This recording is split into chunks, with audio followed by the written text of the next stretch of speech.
Այս օրերին պաշտպանական աշխարհի գլխավոր հասցեն Փարիզն է, այստեղ մեկնարկել է Eurosatory 2026-ը միջազգային խոշորագույն ցուցահանդեսներից մեկը, որտեղ մի քանի օրով հավաքվել են ոլորտի առաջատար ընկերություններն ու տարբեր երկրների պատվիրակություններ։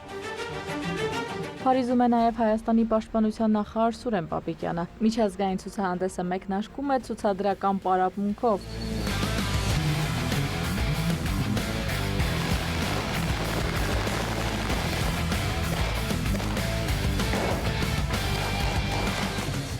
Ուշադրության կենտրոնում նաև հայկական տաղավարն է, որտեղ ներկայացված են հայրենական ռազմաարդյունաբերության մշակումներն ու տեխնոլոգիական հնարավորությունները։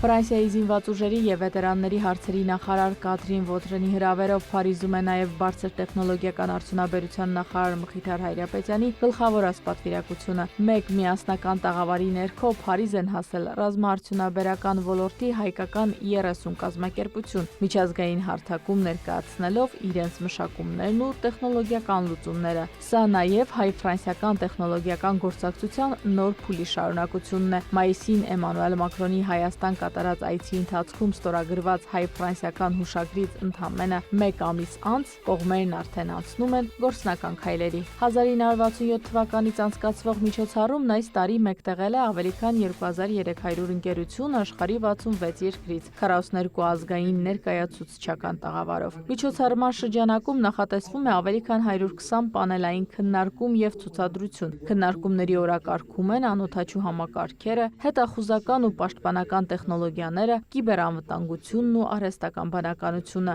այն ոլորտները, որոնք այսօր ձևավորում են պաշտպանության ապագան։ Թե տեխնոլոգիական, թե պաշտպանական ոլորտի պատասխանատուների Փարիզ այցը շարունակվում է հանդիպումների ձևաչափով։ Մխիթար Հայրապետյանը հանդիպումներ ունենալու է ֆրանսիական գերատեսչությունների ու ռազմաարդյունաբերական ոլորտի ղեկավարների հետ, իսկ Սուրեն Պապիկյանն արդեն հանդիպել է ֆրանսիական KNDS եւ Airbus ընկերությունների ներկայացուցիչների հետ։ Քննարկումների թեման արդեն ընթացող գործակցությունն ու դրա շարունակությունն է։